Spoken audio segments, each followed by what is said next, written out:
What's up, everybody? It is Stryker. So excited to hang out with one of my new favorite bands.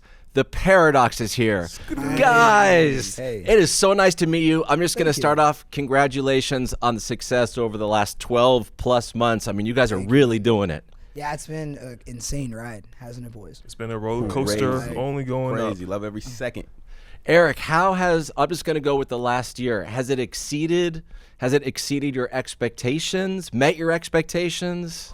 I would say definitely exceeded. After the first month of being in this band, I stopped having expectations. I just wake up just happy to live every day. It's been insane. And how far back do you guys go when it comes to not just being in a band, but knowing each other? Because there's some things that I for sure want to learn about you gentlemen today. Ooh, I mean, I've known. Oh, you can go ahead. Yeah. I feel like I've known Eric for about 12 to 15 years. Okay. Grew up in the same small town, Palm Coast, Florida.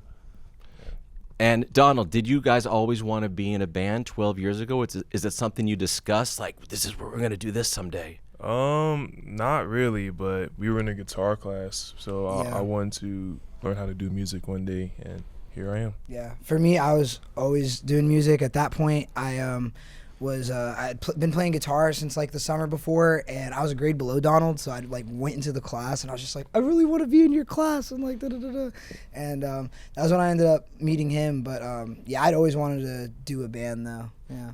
And how old were you when you got your first guitar, and why did you get a guitar? I was 12 years old, and I got a guitar because I did a project in science class, and it was the person I got given was John Lennon. So I ended up watching this movie about John Lennon and the making of the Beatles and stuff, and that was when I was like, okay, I got to learn how to do this. So. Wow. How about for you, Donald? And then I'm going to go down to you guys. First time getting the guitar was probably in the guitar class in middle school. Yeah. It was just a classical Yamaha guitar. Shout out Mr. Real. Yeah, Mr. Real. And which artists of any genre were you listening to at that time? That time, the main songs we would play were we played some surfer songs, right? Yeah, they had us playing like Safaris, like Pipeline, or like Twist and Shout. That was the jam. Yeah. How fun! I wish I would have been in that class when I was growing up. I mean, that seemed super fun. How about you? How did you meet these guys, and how long have you known everybody? I met Eric on Facebook, and I know him personally through a mutual for about 8 years. I knew him. Donald from him. He came over one time, and Eric was like, dude, he can play Dysentery Gary, but down picking all the way. And how at what age did you play your first instrument, and what was it? It was guitar. I started at 12, summer 2009. I'm showing my age. Honestly, I've been having guitars ever since I was a kid. Like, my parents would always buy me guitars. I just fucking loved it. And who were some of the bands that you listened to when you were anywhere between 10 and 17 years old? One Direction. First and foremost, I wouldn't be doing what I'm doing right now if it wasn't for Blink-182. Good Charlotte, Simple Plan. I was all over pop punk. Very nice. I love post-hardcore too. I love the screaming. I just love the melodies. It's great. I always try to scream sometimes. I'm not a professional. I sound like dog shit. No, you sound good. Feeling it, bro. Every time. But I try. It's really been influential. And I'm really thankful for them and the music that they put out, and it really resonates with me a lot. Nice. Percy, PC3. How do you know the guys? How long have you known everybody? I met Zealand first when I was about a junior in high school. I was recording, producing, doing my audio engineering thing, and he came over to record. He seen my drum set in the corner, and he was like, "Oh, you play?" I was like, "Sure do." Next thing you know, we get to jamming, and we're homies until the Paradox became a thing. But I was playing the drums until since I was like 3 years old. About 3.5, I got my first drum set, and I've been playing ever since. And what was it about drums at 3 years old that led you to that instrument? Because that can be annoying for a family, a 3-year-old hitting drums. And I'm blessed that my parents, didn't overlook the noise, But, I'd wake up in the morning, go downstairs in the basement and start, yakking away. But I was really just beating on shit. I could not stop. beating on stuff. So my mom was involved. Hey, yo. My mom was like, That's a private thing. I had some of that, baby. That's good stuff, bro. let's get this boy a drum set. Right. You know what I'm saying? So he can play on that, and the rest is history. Like, I would be over at his house, and we would just be, playing our instruments. And his mom would come in, and she'll be like, "Stop playing the same shit. Stop playing the same shit over and over again." It's pop punk. Eric, I've met so many awesome musicians over the years, but when they get together in a room, it's not that cohesive. They're great independently. That person is great in their room. Yeah. What is it about the four of you that makes it cohesive and make it feel like four guys is one? I think what was most important to me when starting this band was that everyone was cool. I meant like in the sense of like with each other, and like that everybody like had strong personalities like on their own, and I'd hung out with them. Like I met Zealand off of Facebook, and we were hanging out for about a year before we decided to start the band and everything. And so I mean, he was just a good hang. Donald was a great hang. I ended up meeting PC. He was a great hang. And I think at the end of the day, like Donald thought I was like 6'5" and buff. I can't lie, we did, bro. Instagram picture. Okay, he's like look. the strongest man. He's like very muscular. If you looked at his Instagram, bro, it's very yeah, intimidating. He did. Yeah, I'm not 6'5", by the way, 6'2", but yeah, next question. If you're 6'2", now I'm 7 foot. What was the first original song, Donald, that you guys wrote? The first original song, it was it Imani or Miss Lauren? I wrote Caitlin and Miss Lauren at the same time. Yep. Okay, I know those. I wrote those at the same day, same time, everything. And originally, actually, Caitlin was supposed to have like the words of Miss Lauren and vice versa. But then I just felt like they were better switched. But that was that was the first one I did, and that was about about a year before we started. Yeah.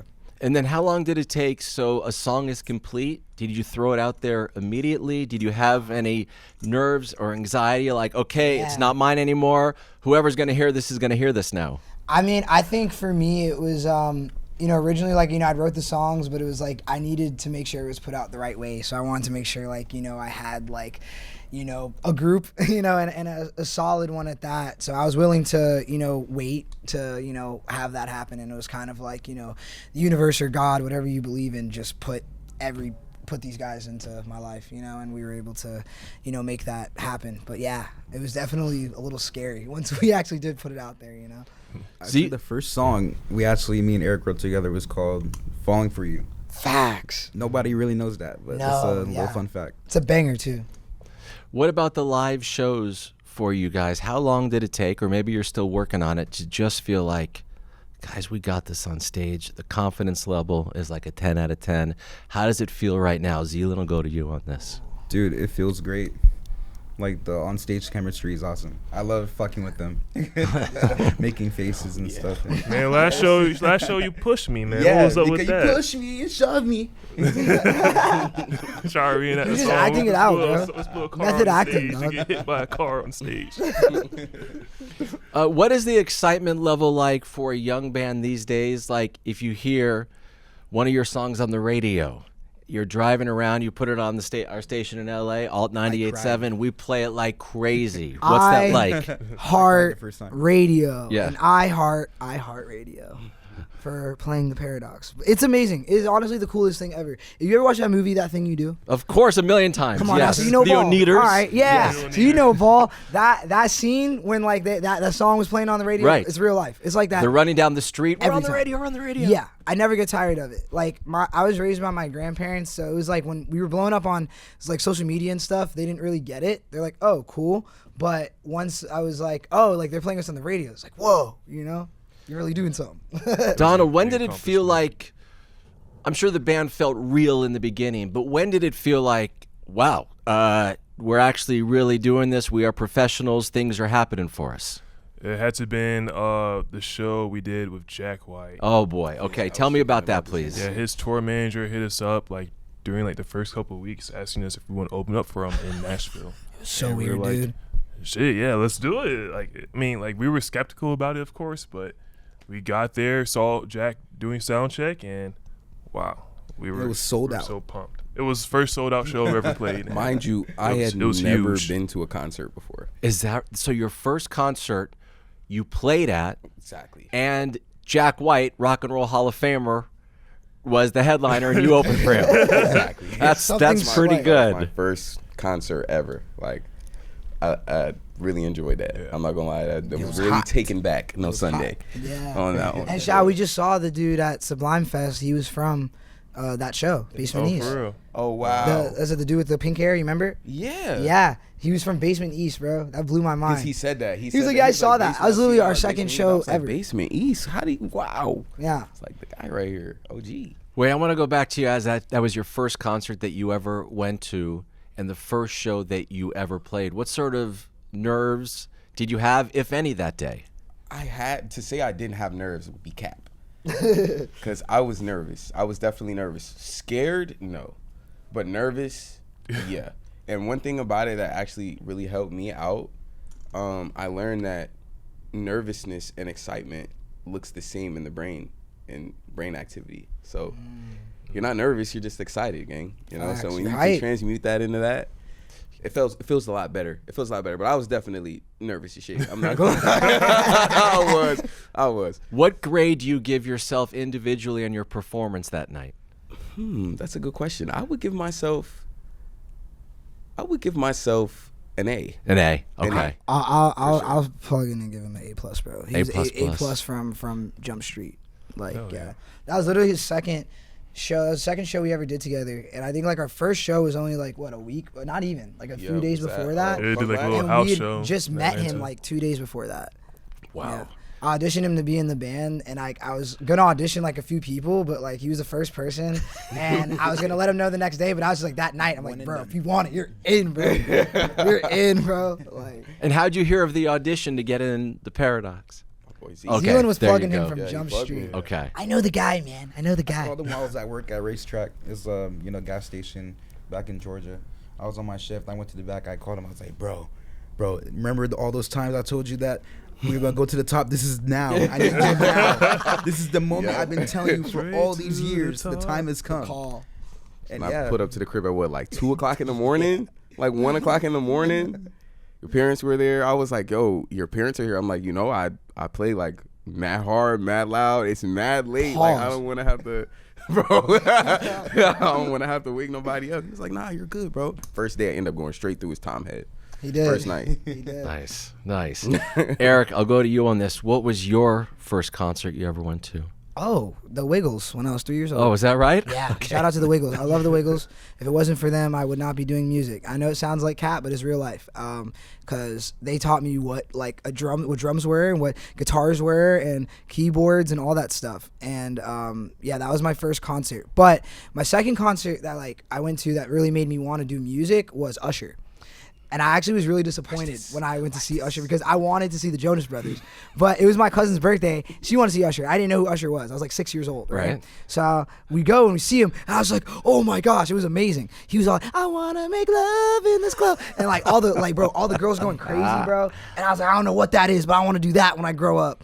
And yeah, that's what got me started. Not on gonna my lie, I music think that was my first concert too. Usher? Usher? Yeah, I saw him Usher. at Universal Studios. No way. Wow. Wow, that's beautiful. Oh my gosh. Zealand, I'll go to you. Your first concert was? Michael Jackson. Angels and Airwaves. Yes, let's go, Yeah, it Tom was- DeLonge. Yeah, 2019. Like, I didn't go to concerts growing up. My parents wouldn't do that. So I was just like on YouTube looking at concerts from like the past, and of course like present that was going on too at the same time. And I, for some reason, like they were just coming into town. I was like, you know what? First concert, let's do it. Best night of my life. Wow. Seeing him for the first time. Like I wanted to see Blink live, but like Matt Skiba was in the band at the Right, time, and yep. I just wanted to see Blink with them originally. It felt only right. It was like it was only right. Matt Skiba did a great job holding it down. I Yeah, think the I'll give him his flowers. California album Yeah. is great. It was nominated for a Grammy. I love Alkaline Trio. I just want to give love to Matt Skiba. I love Tom. I love Travis. I love Mark. Guys, what do you have goals for the band?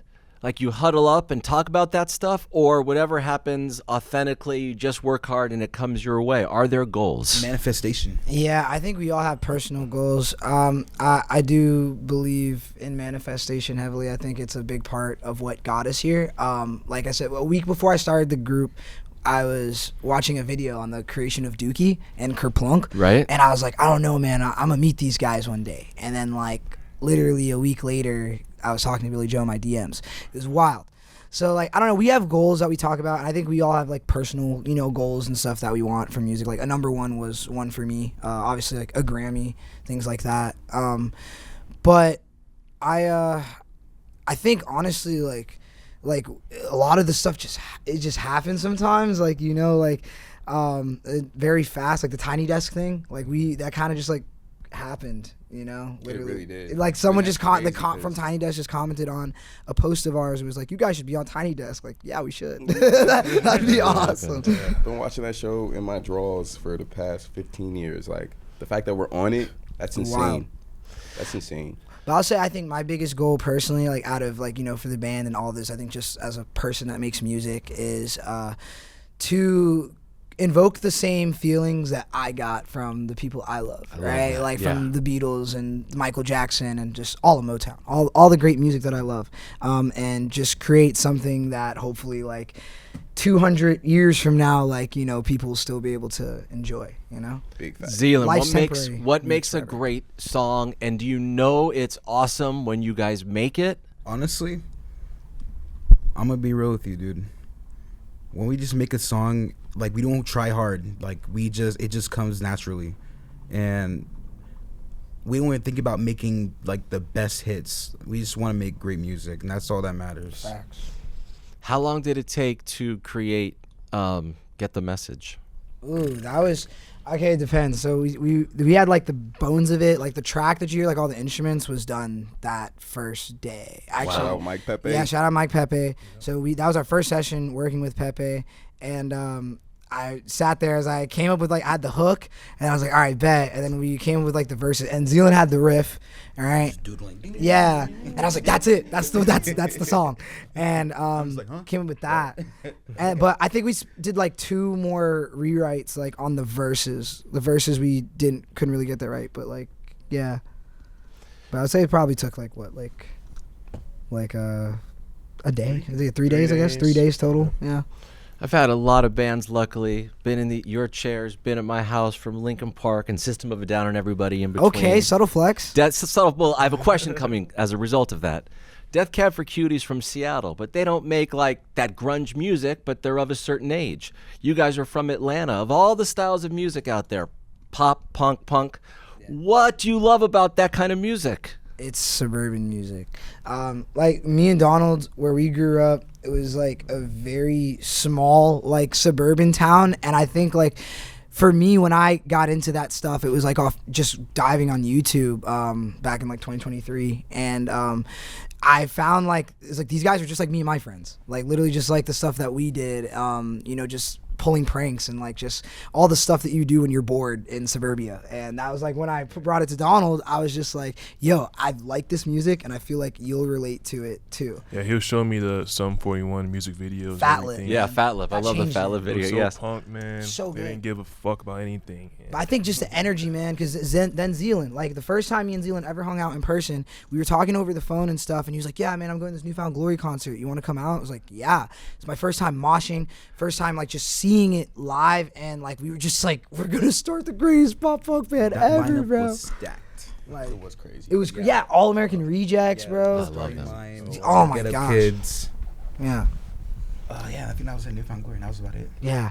It was stacked. Absolutely insane. But I think just the energy of it and the camaraderie of the whole scene, The camaraderie. Yeah. I like Hell that. yeah. Yeah, I shout out like Newfound that. Glory though, because they let me up on stage back in 2022 to play guitar. Come on. That pretty much made the vision clear. They made me realize if I just keep going, it can happen. Anything is possible. What song did you play? Hit or miss. Oh, I love Hit or Chad Miss. let me up. It was before. It was Chad before he Gilbert. left. Yeah. He left, I think, after the first leg. We wish Chad nothing but the best. We hope you're feeling good right now, buddy. All the love to Chad. I'm going right down the line on this. If you need 4 seconds to think of the answer, that's okay. Okay. You get to go on the road with one band Blink 182 for 30 shows. Blink 182 for 30 shows. Yeah, 30 shows you're gonna do. That's like what? That's a long time. I gotta go Coldplay. Coldplay. All right, go Coldplay. Donald. Gorillas. Gorillas. Do they have to be alive? Yes. Okay. We're putting it out there into the universe. Oh, okay. Man, this is hard. I'm gonna say Turnstile. That's That's all a good one. ones. Yeah. All good ones. Now I'm gonna ask you another one here. If your life depended on it, you have to sing every word to a song that's not your own song. What's your go-to song that you know every word to? Be My Baby by the Ronettes. Okay. Nice. Go ahead. Donald. You probably know my answer. Is No, my hit the lights. And I Love Her by the Beatles. Okay. Awesome. Wow. Very good. Okay. Body Bag by Hit the Lights. All right. I thought that song was called something else.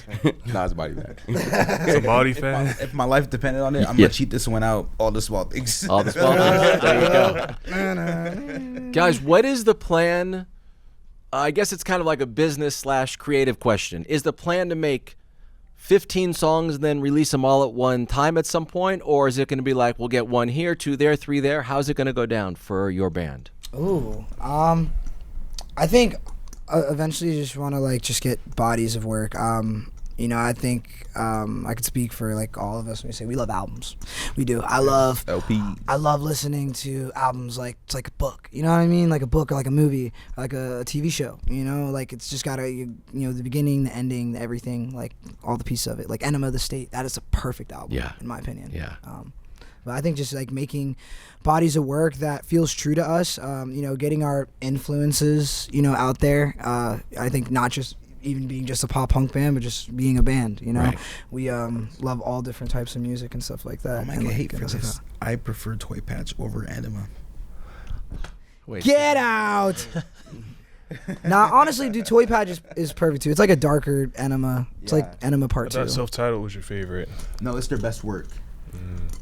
It's their best work. I'm still have to give that to Enema, my boy. It's a never-ending battle. It is. It is. Well, there's nothing better for a dude like me meeting a band that I like, a young band that is really good at what they do. They've got the eye of the tiger. That's you guys. Thank you. Keep up the great songwriting, performance, the attitude, and thanks so much for hanging out with me. Thank you. I appreciate you guys. Please never shave your mustache. Okay, you got I it. have a story to tell you. Go ahead. I actually got kicked out of a Blink 182 concert in State Farm Arena. Travis! Where at and why? State Farm Arena in Atlanta. Okay. It was July or June. It was one of them. Back in 2023, I think. It was like right before I met you. Yeah. What happened? Yeah, so I got the cheapest seats possible. Went to the concert, and I just planned to get up close because I did not have an X amount of money at the time to pay for pit tickets. I was like, you know what? Fuck it. I'm just gonna jump the barricade, and I'm just gonna just run into the pit, And I caused trouble already with security because I was like standing on the rails of where I was supposed to jump, which I did. And security was like, "Oh, go back to your seat." And I was not listening. I was recording. I had like the best view, dude. It was awesome. And then his buddies came, and they all told me to sit down. Went back up. Then they were in like intermission. They're about to play Stay Together for the kids. So they're talking, doing a little banter. I started walking down the stairs. I was like, "Fuck it." It's a long walk, and my heart's racing. Like, yo, fuck it, man. Just do it. Just do it. Don't be a pussy. Don't chip out. And I jumped, bro. I didn't realize how far the jump was. No. Dude. Oh my God. How my adrenaline was running. I didn't realize that it was that I felt that hard, and I almost fell. I stumbled a little bit, ran through the crowd, and I went like deep in, like probably close to where I guess the barricade was, damn near. And I was just like looking. I was like crouched down, looking at Tom and Mark for the first time. All of them together. First time. Like, say it right. Yeah, dude. I'm just like looking. I'm like, this is the coolest thing ever. I'm experiencing, like, this is amazing. I'm experiencing something great. And next thing I know, I feel a big hand grab my shoulder, man. I look back. Go ahead and come with me, big dog. I swear Big Black came back to life, bro. It was a big giant security dude, and I'm like trying to like maneuver, trying to like, get him off of me. He would not let go of my shirt, bro. He would not let go of my shirt. Then all of his buddies came. and they're like, I'm trying to resist, trying to get out. Like, I wasn't trying to fight nobody, dude. You I should have was took the trying shirt to see my off, favorite man. band of all time. Right. Up Right. close. Yes. You know? Yes. I took that risk. So what happened? They took you right out? Yeah, they took me into this No. train, Dragged out. they're dragging me out. Yeah, I made a whole TikTok about it. It went viral a little bit. Oh, God. I'm pretty sure like whoever's watching this, they know what I'm talking about. Well, Yeah, how about a big tour with Blink-182 in your It's gonna future? happen. That would be, Yeah. maybe That's- get we're- Pierce the I ended Veil up getting involved banned in for Putting a it year. into the universe. What's right that? I got banned for a year. They made me sign a slip. No. So they dragged me out. They tried to No. arrest me at first because they thought like I was resisting, and all I can think about was my car in the parking lot. You know, I paid a lot of shit for that. I paid a lot of money for that. Did you have the And slot now box to back go then? to the towing yard to go get it out and pay more money? Oh Repo. man, I was like, no way, this is happening right Why now. you get to get it towed? Because like I guess if you have it sitting there for an X amount of time, I guess like Yeah, they're gonna take it to like the. You paid more money impound in it. parking Yeah. violations than you Yeah. should have just bought the ticket. But but at the end of the day, cut it short, dude. Got banned for a year. Couldn't come back until like the next summer. And look at where you are now. Exactly. Look And, at like, this. Everything just came full circle. Good Now, job.